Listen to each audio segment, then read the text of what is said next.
Hello everyone, good evening all of you. AIC के online classes में आप सभी का हार्दिक स्वागत है। आज से हम एक नए सेशन को स्टार्ट करेंगे जिसमें हम लोग क्लास 10th की मैथ पढ़ेंगे, जिसका पहला चैप्टर है वास्तविक संख्या। तो वास्तविक संख्या क्या होती है इसको हम जान लेते हैं।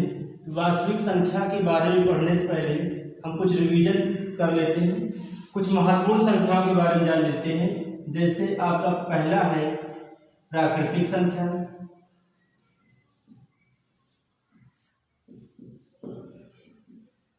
दूसरा आपका होगा पूर्ण संख्या, तीसरा है आपका पूर्णांक, चौथा आपका है परिमेय संख्या,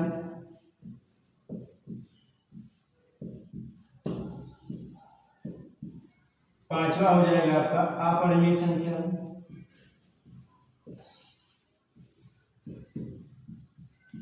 तो हम इन संख्याओं के बारे में पहले जान लेते हैं। वास्तविक संख्या को समझने से पहले आपको ये सभी नंबर का ज्ञान होना आवश्यक है। तो प्राकृतिक संख्या क्या होती है? प्राकृतिक संख्या अर्थात नेचुरल नंबर, इसे इन से प्रदर्शित करते हैं। All counting numbers are called natural number, अर्थात इसमें जितने भी गिनने वाली संख्याएं हैं, काउंटिंग नंबर है, वो सभी क्या है आपकी प्राकृतिक संख्या। ये एक से स्टार्ट होती है और अनंत तक जाती है, अर्थात कहने का तात्पर्य छोटी से छोटी, अगर आपसे पूछ लिया जाए छोटी से छोटी प्राकृतिक संख्या बताइए तो आप क्या बताएंगे, और बड़ी से बड़ी तो अनंत। पूर्ण संख्या क्या होती है? पूर्ण संख्या अर्थात होल नंबर, इसमें क्या करते हैं, प्राकृतिक संख्याओं के पहले यहाँ पर जीरो इंक्लूड कर देते हैं, अर्थात पूर्ण संख्या जीरो से स्टार्ट होती है और ये भी अनंत तक जाती है। तीसरा है आपका पूर्णांक, इसे जेड अथवा आई से प्रदर्शित करते हैं। पूर्णांक आपके दो टाइप के होते हैं, एक धन पूर्णांक होता है, एक ऋण पूर्णांक होता है। इसमें जीरो से दाहिनी ओर की सभी संख्याएं प्लस में और बाईं ओर की संख्याएं माइनस में होती है।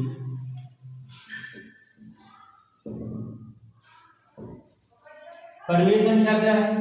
परिमेय संख्या ऐसी सभी संख्याएं जिन्हें हम p अपॉन q के रूप में लिख सकते हैं, क्या कहलाती हैं? परिमेय संख्या कहलाती हैं। तो ऐसी सभी संख्याएं जिन्हें हम p अपॉन q के रूप में लिख सकते हैं परिमेय संख्या कहलाती हैं। किंतु यहाँ पर हर अर्थात q का मान जीरो नहीं होना चाहिए। जैसे एग्जाम्पल ले लेते हैं, p का मान यदि आप लेते हैं 2 और q का मान ले लेते हैं 3, तो संख्या क्या हो जाएगी? परिमेय संख्या 2/3। यदि यहाँ p का मान 2 और q का मान 1 ले लेते हैं, यहाँ पर 2 आ जाता है। यदि आप p का मान -2 और q का मान 1 रख ले तो माइनस यहाँ पर 2 आ जाता है। अर्थात देख रहे होंगे आप परिमेय संख्या में भिन्नात्मक संख्या, पूर्णांक, प्राकृतिक संख्या हो, चाहे ऋण पूर्णांक हो चाहे धन पूर्णांक हो, तो इसमें पूर्णांक, पूर्ण वर्ग और प्राकृतिक संख्या सभी तीनों संख्या इसमें इंक्लूड है। किसमें? परिमेय संख्या में। इसका मतलब परिमेय संख्या में आपकी पूर्णांक, होल नंबर अर्थात पूर्ण संख्या और प्राकृतिक संख्या तीनों ही आ जाती है परिमेय संख्या में। अपरिमेय संख्या क्या है? ऐसी सभी संख्याएं जिन्हें p अपॉन q के रूप में नहीं लिख सकते हैं अपरिमेय संख्या कहलाती हैं। जैसे √2, √3, √5, जितने भी अभाज्य संख्याएं हैं, यदि उनका हम स्क्वायर रूट निकालते हैं अर्थात आप वर्गमूल निकालते हैं तो वो सभी संख्याएं क्या है? अपरिमेय संख्या है। पाई भी एक अपरिमेय संख्या है, क्योंकि इसका एग्जैक्ट मान हमें नहीं मालूम, लेकिन कहीं कहीं पाई का मान उपयोग के लिए आपको लगभग में पाई के बराबर 22/7 दे देते हैं। तो यदि आपको पाई का मान 22/7 दिया हो तो आप बताइए कि 22/7 अर्थात पाई का जो मान है ये एक परिमेय संख्या है। और यदि आपको केवल पाई दिया है तो ये एक अपरिमेय संख्या गिनी जाती है, इसको आप ध्यान रखेंगे। पाई एक अपरिमेय संख्या है, जबकि इसका जो मान है 22/7 जो कि लगभग में होता है वो एक परिमेय संख्या है। चलिए इसका स्क्रीनशॉट ले लीजिए एक बार। अब हम जानते हैं वास्तविक संख्याएं होती क्या है। तो वास्तविक संख्या क्या है? ऐसी संख्याएं, या आप कह सकते हैं परिमेय संख्या तथा अपरिमेय संख्या। परिमेय तथा अपरिमेय संख्याओं से जो संख्या प्राप्त होती है, जो संख्या बनती है, उसे हम लोग क्या कहते हैं?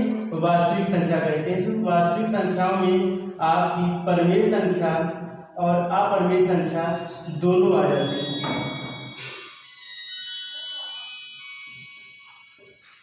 अपरिमेय संख्या। ठीक, तो बेसिकली हमें जो पढ़ना है क्लास 10 की मैथ में वो पढ़ना है आपको यूक्लिड विभाजन प्रमेय का। क्या पढ़ना है आपको? यूक्लिड विभाजन प्रमेय का। यूक्लिड विभाजन प्रमेय का क्या होता है? प्रमेयिका का अर्थ क्या है? प्रमेयिका का अर्थ होता है सिद्ध किया हुआ कथन।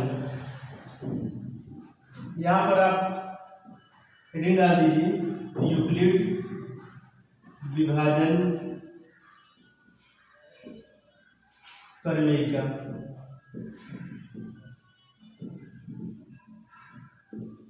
विभाजन से तात्पर्य भाग प्रक्रिया से। यूक्लिड महान गणितज्ञ है जो। प्रमेयिका का अर्थ क्या होता है? सिद्ध किया हुआ कथन, अर्थात ऐसा कथन जो पहले से ही सिद्ध किया गया है उसे हम लोग क्या कहते हैं? प्रमेयिका। प्रमेयिका का उपयोग ये एक सिद्ध कथन है और इसकी सहायता से हम दूसरे कथन को सिद्ध करने में प्रयोग करते हैं। विभाजन आप लोग को मालूम होगा, भाग की प्रक्रिया में यहाँ पर ये भाज्य, इसे भाजक, इसे हम लोग भागफल तथा यहाँ पर जो नीचे बच जाता है उसे शेषफल कहते हैं। अच्छा, यहाँ देखिए, अगर हम भाज्य को a, भाजक को b, भागफल को q और शेषफल को r मान ले तो फार्मूला क्या बनता है? क्योंकि आप किसी भी भाग को चेक करना चाहते हैं कि वो भाग सही है कि नहीं, तो फार्मूला क्या दिया था यूक्लिड ने? भाज्य बराबर फार्मूला होता है आपका भाजक गुणे भागफल प्लस शेषफल। किसी भी भाग की प्रक्रिया को अगर आप चेक करना चाहते हैं तो आप इस फार्मूले का उपयोग करके उसे चेक कर सकते हैं। तो ये प्रमेयिका अर्थात सिद्ध किया हुआ क्या है? कथन है। यदि आप भाज्य के स्थान पर a, भाजक को b, भागफल को q और शेषफल को r लिखते हैं तो आपको फार्मूला प्राप्त होता है a = bq + r। अगर आप चाहें तो उसको चेक कर सकते हैं। जैसे कोई एग्जाम्पल ले लेते हैं हम, यहाँ पर मान लीजिए ले लेते हैं हम 15, इसको भाग कर लेते हैं 2 से, 2 × 14 बचेगा 1। फार्मूला क्या है? भाज्य बराबर, भाज्य आपका कौन है? 15, भाजक क्या है? 2, भागफल कितना है? 7 और शेषफल कितना है? 1। तो 2 × 14 = 15। इसका मतलब आप कह सकते हैं कि ये एक सिद्ध किया हुआ कथन है जिसकी सहायता से हम किसी अन्य कथन को सिद्ध करेंगे। प्रमेयिका का अर्थ क्या होगा? प्रमेयिका का अर्थ है सिद्ध किया हुआ कथन। और ये आप लोगों ने देख लिया उदाहरण के माध्यम से कि इस फार्मूले का उपयोग यदि हम करते हैं तो हमें परिणाम सही प्राप्त होते हैं। इसका मतलब ये एक ऐसा सिद्ध किया हुआ कथन है जिसकी सहायता से हम अन्य किसी कथन को भी सिद्ध कर सकते हैं। अच्छा, यहाँ पर एक बात हम लोग देख लेते हैं। यहाँ पर ये जो शेषफल आया है जो आपके लिए बेहद विशेष होगा, यहाँ पर जो शेषफल का मान होता है r, वो हमेशा क्या होता है? भाजक से छोटा होता है। भाजक से छोटा होता है। कितना छोटा हो सकता है? शेषफल अर्थात r का कौन कौन सा मान हो सकता है वो आपको हम दिखा देते हैं। r का मान आपको 0 हो सकता है। जैसे यहाँ पर आपका 15 दिया है, यदि हम यहाँ पर संख्या घटा दें और यहाँ पर कर दें 14 तो आपको ले जाएंगे 2 × 14, यहाँ पर कुछ भी नहीं बचेगा, अर्थात शेषफल का मान 0 हो सकता है। 14 के स्थान में यदि हम 15 ले लेते हैं तो यहाँ पर शेषफल का मान आता है 1 शेषफल होता है। यदि यहाँ पर हम 15 की जगह पे 16 ले लें तो डायरेक्ट भाग 2 और 16 हो जाएगा, अर्थात फिर से 0 हो जाएगा। इसका मतलब r का कौन कौन सा मान आया? r का मान 0 रेखा आया कब? जब भाजक 2 था। अर्थात कहने का तात्पर्य यह है कि यहाँ पर जो शेषफल होगा वो हमेशा इस भाजक से छोटा होगा। तो इसे हम इस तरह लिख सकते हैं r = अर्थात r का मान 0 के बराबर होगा या 0 से बड़ा होगा। r का मान या तो 0 होगा या तो 0 से बड़ा होगा, किंतु हमेशा ही b से क्या होगा? छोटा होगा। जो r का मान होगा वो 0 हो सकता है या 0 से बड़ा होगा, किंतु r से सदैव छोटा होगा। इसका स्क्रीनशॉट ले लीजिएगा। अब हम लोग इसको एक उदाहरण के माध्यम से समझते हैं और देखते हैं इस फार्मूले पर क्वेश्चन कैसे आता है। क्वेश्चन आपको दिया रहेगा कुछ इस तरह। पहले उदाहरण समझ लेते हैं तब हम आपको क्वेश्चन कराते हैं। जैसे यहाँ पर टेबल दे दी गई आपको 2, 4, 6, 8, 10, 12, 14, 16, 18 और 20। क्वेश्चन इस तरह दिया रहेगा आपको कि सिद्ध कीजिए कि कोई भी सम संख्या या सम नंबर संख्या कह सकते हैं, सम संख्या 2q के रूप में होगी, या ऐसे भी पूछ सकता है कि सिद्ध कीजिए कि कोई भी संख्या 2q + 1 के रूप में होगी। अब इसका क्या तात्पर्य है, इसको हम लोग एक बार समझ लेते हैं।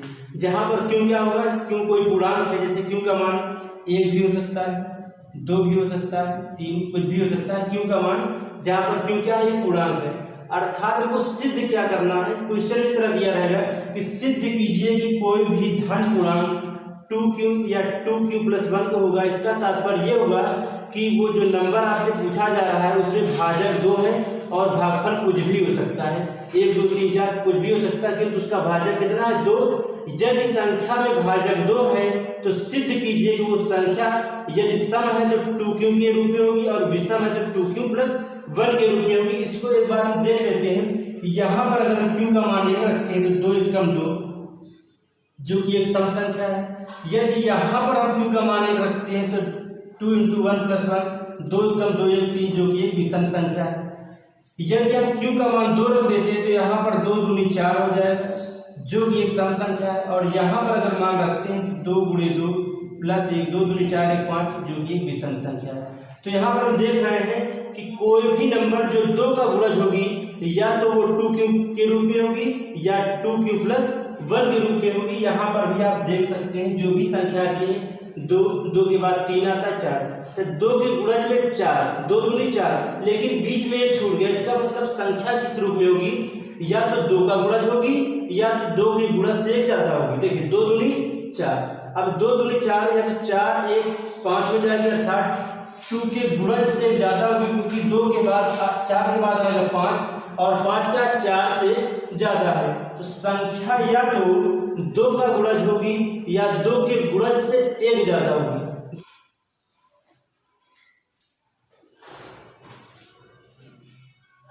देखिए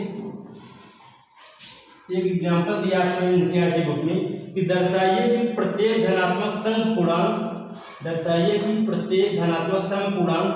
2q के रूप में होता है। किसके रूप में होता है, 2q के रूप में होता है, तथा प्रत्येक धनात्मक विषम पूर्णांक 2q + 1 के रूप में होता है। ये आपको बताना है। इस क्वेश्चन हमने करा दिया शायद आपको। दूसरा उदाहरण ले लेते हैं, तीसरा ले लीजिए आप। यहाँ पर लिखा दर्शाइए कि एक धनात्मक विषम पूर्णांक 4q + 1 4q + 3 के रूप का होगा, जहां q एक पूर्णांक है।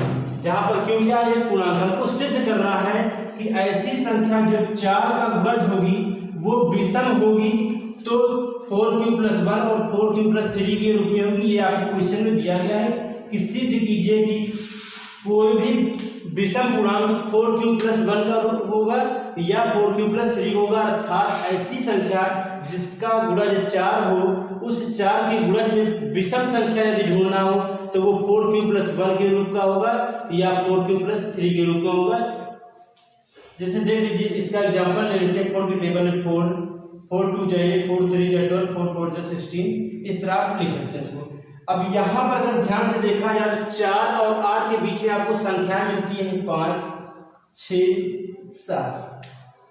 तो यहाँ पर देखा जाए तो ये एक सम संख्या और ये क्या है, विषम संख्या। ये भी क्या है, विषम संख्या। 4 और 8 के बीच में आपको मिला 6 7 और आपको मिलेगा 5 6 और 7। तो 6 तो यहाँ पर सम संख्या होगी, इसको हटा देते हैं। बचा क्या, बचा आपके पास 5 और 7। अगर इसको लिखना है 4 के गुणज के रूप में तो हम 5 को लिख सकते हैं 4 × 1 + 1, अर्थात यहाँ पर 4 और इसको मान लिया क्यों तो +1 के रूप का हो गया। इसी प्रकार अगर 7 लिखा है यहाँ पर तो यहाँ पर हमको 3 रखना पड़ेगा, अर्थात कोई भी संख्या जिसमें 4 का गुणज होगी यदि वो संख्या विषम है तो 4q + 1 होगा या तो 4q + 3 होगा। इसको यूक्लिड विभाजन प्रमेय के तहत देख लेते हैं। जैसे यहाँ पर आपको b का मान दिया गया है कितना 4, क्योंकि यूक्लिड वाले प्रमेय का होता है a equal to 4 b Q plus r। यहाँ से अगर आप देखें तुलना करके तो यहाँ पर b का मान 4 है, अर्थात b का मान यहाँ पे हम 4 ले लेते हैं। r का मान दिया है यहाँ पर 1 और 3, तो यहाँ पर r का मान क्या होगा, आपने पढ़ा था अभी भी कि r का मान जो होगा वो 0 से बड़ा या बराबर होगा, क्योंकि b से छोटा होगा। अर्थात अगर b का मान 4 है तो r का मान होगा या तो 0 या तो 1 या तो 2 या तो 3। ये 4 वैल्यू आ सकती है किसकी, r की। यदि b का मान 4 होगा तो r का मान 4 से छोटा होगा, 0 हो सकता है, 1 हो सकता है, 2 हो सकता है, 3 हो सकता है, किंतु 4 नहीं हो सकता है। अब आगे देख लेते हैं, यदि इसको हम यूक्लिड विभाजन प्रमेयिका के तहत लिखें तो हम इसको लिख सकते हैं, यहाँ पर b का मान अगर 4 रखते हैं तो इसको लिख सकते हैं 4q प्लस यहाँ पर r का मान 0 ले सकते हैं। इस फार्मूले पे आप रख के देख सकते हैं, जो a का मान होगा वो क्या होगा, b के स्थान पर 4 और q को q ही रहने देते हैं, क्योंकि q कोई गुणांक है, यहाँ पर 1 2 3 कुछ भी रख सकते हैं आप। और r का मान क्या हो सकता है, 0 हो सकता है, तो बराबर इसको 4q लिख सकते हैं, जो कि एक सम संख्या है। दूसरा हम क्या कर सकते हैं, r का मान 1 रख सकते हैं, तो यहाँ पे हम लिख सकते हैं a equal to 4q plus 1। यहाँ पर 4 क्या है, एक सम संख्या है, जबकि 1 क्या है, विषम संख्या है। यहाँ पर आप q का कोई भी मान रखेंगे तो संख्या विषम ही प्राप्त होगी। जैसे q का मान 1 रखेंगे तो 4 एकम 4 1 5, यहाँ 2 रख के देख सकते हैं, 4 दूनी 8 1 9, तब भी विषम है। 3 रखेंगे, 4 3 12 1 13, अर्थात ये एक विषम संख्या है। दूसरा हम r का मान क्या रख सकते हैं, 2 रख सकते हैं, तो यहाँ पर हम रख सकते हैं इक्वल टू 4q प्लस 2। अब यहाँ पर हम देखते हैं, यहाँ से और यहाँ से 2 कॉमन हो सकता है, तो इसको हम लिख सकते हैं 2 कॉमन ले लीजिए तो 2q प्लस 1। यहाँ पर देखिए अगर तो 2 क्या है, कॉमन है, जबकि क्योंकि 2 एक सम संख्या है, अतः ये जो संख्या प्राप्त होगी आपको वो सम संख्या होगी। अगर आप कोई भी मान q का रखना चाहते तो रख के दे दीजिए, जिससे यहाँ q का मान 1 रखते हैं तो 2 कम 2 1 3 हो जाएगा, 3 दूनी 6 और 6 क्या है, सम संख्या। अगर यहाँ पर q का मान 2 रख सकते हैं तो 2 दूनी 4 1 5 5 दूनी 10 10 भी क्या है, सम संख्या है। अब r का मान बचा 3, तो हम इसको लिख सकते हैं a equal to 4q plus 3। अब यहाँ पर q का मान कोई भी रखेंगे, संख्या विषम ही होगी। जैसे 4 एकम 4 3 7 7 एक विषम संख्या, 2 रखेंगे 4 2 8 3 11 एक विषम संख्या, अर्थात ये संख्या भी क्या होगी, विषम संख्या होगी। तो यहाँ पर हमने देखा, जैसे कि क्वेश्चन ने पूछा था, सिद्ध कीजिए कोई भी विषम पूर्णांक 4q प्लस 1 तथा 4q प्लस 3 के रूप में होगा। तो यहाँ पर हमने q और r का मान रख के चेक किया, तो हमने देखा 4q एक सम संख्या और 2q प्लस 1 इंटू 2 भी क्या एक सम संख्या है, अर्थात जो विषम संख्या होगी वो 4q प्लस 1 होगी या तो 4q प्लस 3 होगी, जो कि क्वेश्चन ने कहा था। आप इसका स्क्रीनशॉट ले लीजिए।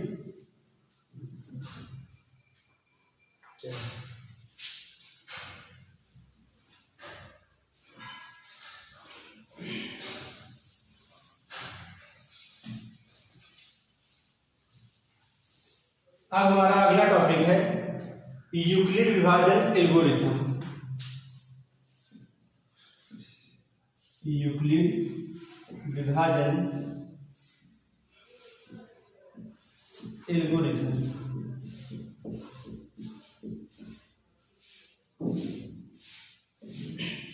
देखिए, यूक्लिड विभाजन प्रमेयिका और यूक्लिड विभाजन एल्गोरिथम दोनों बिल्कुल सेम है, थोड़ा सा अंतर है। विभाजन का तात्पर्य यहाँ विभाग से है। एल्गोरिथम क्या होता है, एल्गोरिथम सुन लीजिए।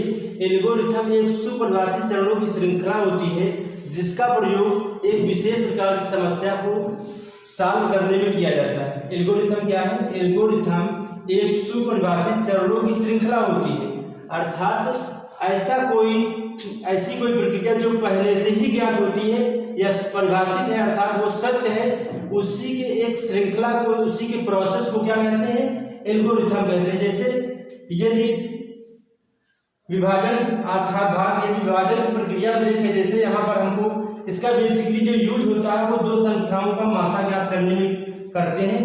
कैसे, 2 संख्याओं का मासा ज्ञात करने में। जैसे हम यहाँ पर एक एग्जाम्पल ले लेते हैं 30 और दूसरा ले लेते हैं 4।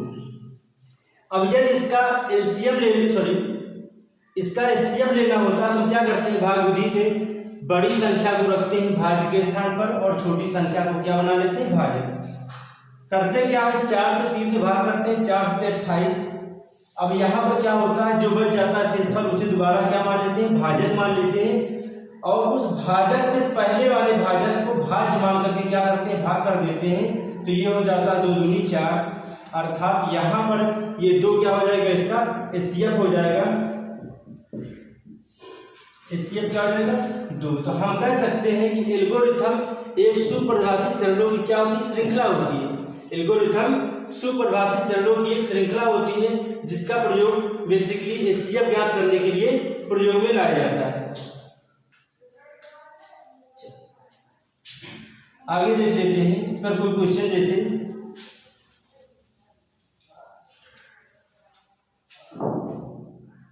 जैसे एग्जाम्पल लेते हैं। यहाँ पर कोई दूसरा एग्जाम्पल, एक संख्या दी है आपको 120 और दूसरा दिया रहता है, कुछ भी नंबर दिया जा सकता है, चलो मान लेते हैं 8 ले लीजिए।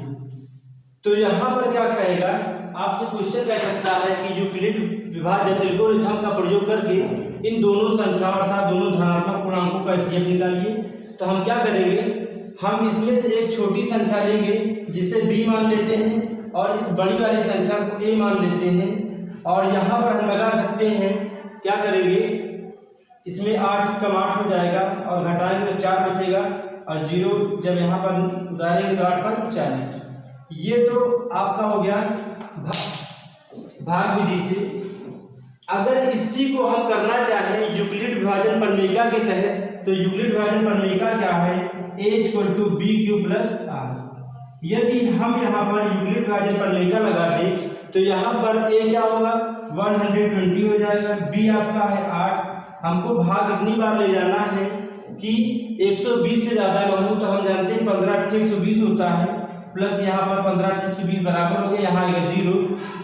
जब इस प्रक्रिया में यूक्लिड विभाजन प्रमेयिका में r का मान 0 आ जाता है तो जो b होता था, जो भाजक होता है, वही क्या होता है, दोनों संख्याओं का मासा होता है, अर्थात यहाँ पर एचसीएफ बराबर हम लिख सकते हैं 8। यदि संख्या यहाँ पर 8 के स्थान पर कोई और दूसरा नंबर ले लेते हैं, जैसे संख्या क्या ले लेते हैं 120 और दूसरा ले लीजिए आप 5 ना लेकर के हम लोग कोई और संख्या ले लेते हैं। यहाँ पर आप ले सकते हैं 14 ले लीजिए। तो क्या करेंगे, बड़ी संख्या को आप भाज्य मान लेते हैं, तो यहाँ पर लिखेंगे 120 बराबर b क्या होगा आपका 14 होगा। 14 का पहाड़ा पढ़िए, 120 से ज्यादा ना, तो 14 × 112 बचा आपके पास 8, क्योंकि 120 के बराबर भी होना चाहिए। तो 14 × 112 बचा 8।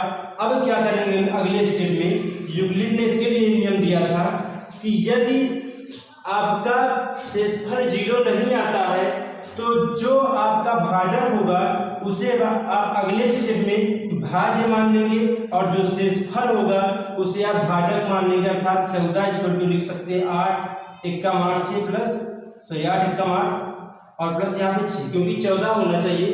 तो अब यहाँ पर भाजक कितना हो गया 8 और r का मान क्या गया 6, तो यहाँ पर भी r का मान 0 नहीं आया। और इस प्रक्रिया को तब तक करते जाएंगे जब तक r का मान 0 ना आ जाए। तो अगले स्टेप में 8 क्या होगा, 8 आपका भाजक बन जाएगा, अर्थात यहाँ लिखेंगे 8 बराबर और r जो होगा आपका क्या बन जाएगा b बन जाएगा, अर्थात भाजक। तो 6 × 6 प्लस कितना b का मान 2। अब फिर अगले स्टेप में क्योंकि यहाँ पर r का मान 0 नहीं आया है तो इसको हम क्या मानेंगे, भाज्य मान लेते हैं b को और इसको r को भाजक मान लेते हैं। यहाँ लिखेंगे 2 × 3 + 0। तो यहाँ पर देखा जाए ध्यान से तो r का मान 0 आ गया है। तो अंतिम स्टेप में जहां पर भी r का मान 0 आएगा उसका जो भाजक होगा वही दोनों संख्याओं का क्या होगा, एचसीएफ होगा, अर्थात 120 और 14 का एचसीएफ हो जाएगा 2। तो ये आपका हो गया यूक्लिड विभाजन एल्गोरिथम। तो एल्गोरिथम से तात्पर्य क्या है, एल्गोरिथम एक सुपरिभाषित चरणों की श्रृंखला होती है जिसका प्रयोग एक विशेष प्रकार की समस्या को सॉल्व करने में किया जाता है।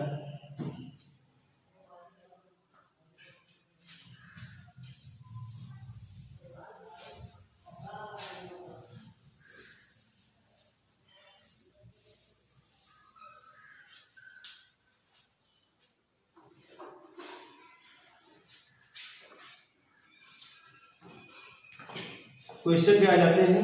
देखिए यहाँ क्वेश्चन है आपका प्रश्नावली 1.1 का पहला जो क्वेश्चन है, इसमें लिखा है निम्नलिखित संख्याओं का एचसीएफ ज्ञात करने के लिए यूक्लिड विभाजन एल्गोरिथम का प्रयोग कीजिए। क्वेश्चन है आपका 135 और 225 का एचसीएफ ज्ञात करना है। तो यहाँ पर आप देखेंगे ध्यान से, तो ये 225 क्या है, बड़ी संख्या है, इसे हम a मान लेते हैं और इसे b।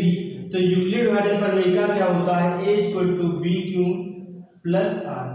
तो यहाँ पर हम क्या लिखेंगे, 225 बराबर b का मान कितना है, 135 है। कितनी बार जाएगा, 2 बार ले जाएंगे, 270 ज्यादा हो जाएगा, तो लिखते हैं a प्लस, अभी कितना कम है 225 में, तो यहाँ पर 90 कम है। तो हम इसको लिख सकते हैं कि 225 बराबर 135 × 1 + 90। अब यहाँ पर देखें तो r का मान 0 नहीं है। जब r का मान 0 नहीं है तो हम क्या करेंगे, यहाँ पर 135 को भाजक बना लेंगे। 135 बराबर जो r होगा, 135 को भाज्य बनाएंगे और जो r होगा वो क्या करेगा, भाजक का काम करेगा। तो 90 × 1 लिखेंगे प्लस, अभी कितना कम है, 45।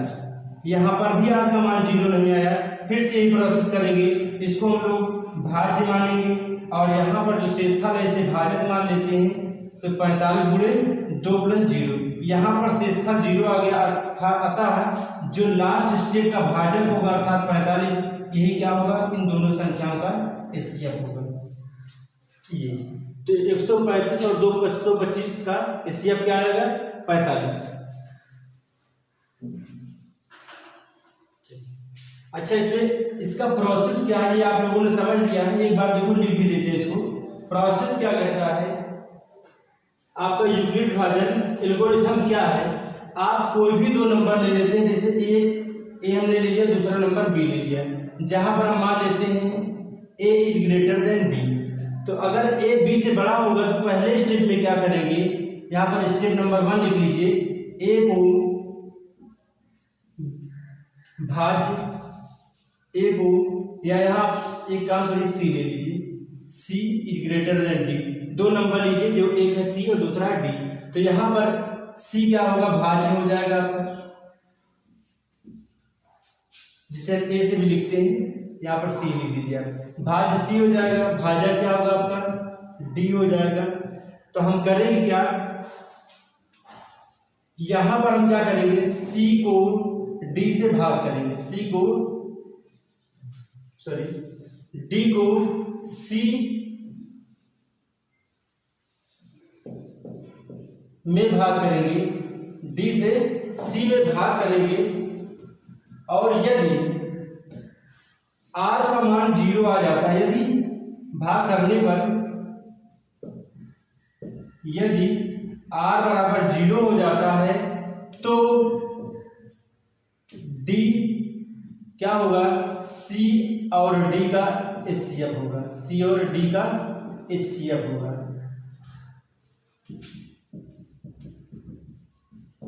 अर्थात 2 नंबर c और d में जब c क्योंकि बड़ा है, c में d से भाग करेंगे और शेषफल का मान अर्थात r का मान यदि 0 आ जाता है यूक्लिड विभाजन प्रमेय का लगाने पर, तो आप क्या कहेंगे, यहाँ पर जो b है अर्थात जो हमने d माना छोटी संख्या को, यहाँ पर जो d होगा वही क्या होगा, इन दोनों का एचसीएफ होगा, अर्थात c और d का क्या होगा, एचसीएफ होगा। किंतु यदि r का मान 0 नहीं होता, किंतु r ≠ 0, तब हम क्या करेंगे, d को दूसरा स्टेप लिख लीजिए, तब d को भाज्य व r को भाजक मानकर इस पर यूक्लिड प्रमेय का प्रयोग करेंगे, यूक्लिड विभाजन प्रमेय का प्रयोग करेंगे।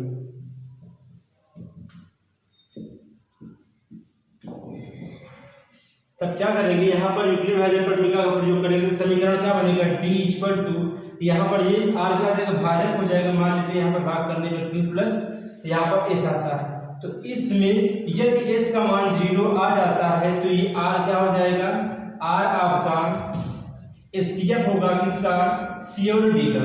r क्या हो जाएगा यहाँ पर, C और D का HCF हो जाएगा। किंतु यदि s का मान 0 नहीं होता है तो फिर से अगले स्टेप में क्या करेंगे, अगले स्टेप में हम r को यहाँ पर भाज्य और s को क्या मानेंगे, भाजक मानेंगे। और ये प्रक्रिया तब तक करते रहेंगे जब तक शेषफल का मान शून्य ना आ जाए। जब तक शेषफल का मान शून्य ना आ जाए तब तक हम भाग करते रहेंगे। देखिए एक बार फिर से समझ लीजिए, यहाँ पर हमने क्या किया, दो संख्या लिया, क्या, C और D। तो क्या करेंगे, यदि C बड़ा है D से तो C को भाज्य और D को भाजक मान लेंगे और C में D से भाग करेंगे।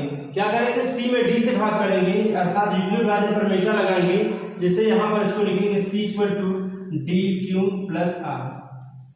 ये आपका बनेगा क्योंकि D क्या है, सॉरी C क्या है, भाज्य है और D क्या है, भाजक। तो भाजक इंटू भागफल प्लस शेषफल। यदि यहाँ पर r का मान 0 आ जाता है, यदि r का मान 0 आ जाता है तो D क्या होगा, DC और D का HCF होगा, अर्थात ये जो D होगा ये आपका इनका दोनों का, अर्थात इन दोनों का क्या होगा, HCF होगा। लेकिन यदि D का मान 0, सॉरी यदि r का मान 0 नहीं आता है, यदि r का मान 0 नहीं आता है तो इस D को हम क्या करेंगे, भाज्य मान लेंगे। अर्थात इस D और इस r पर हम क्या करेंगे, फिर से यूक्लिड भाजक प्रमेय लगाएंगे, अर्थात इस फार्मूले को लगाएंगे। तो यहाँ पर ये भाज्य का काम करेगा, अर्थात ये D बन जाएगा। और यहाँ पर ये जो r है क्या करेगा, भाजक का काम करेगा। तो यहाँ पर फार्मूला बनेगा D = RQ + S। यहाँ पर यूक्लिड भाजक प्रमेय लगाना क्या बनेगा, D = RQ + S। और ये प्रक्रिया तब तक करते जाएंगे जब तक शेषफल 0 ना हो जाए। और जिस भी स्टेप में शेषफल का मान यहाँ पर 0 आ जाएगा उसका भाजक ही क्या हो जाएगा, HCF हो जाएगा। तो आज की क्लास यहीं तक, तब तक के लिए गुड बाय, टेक केयर।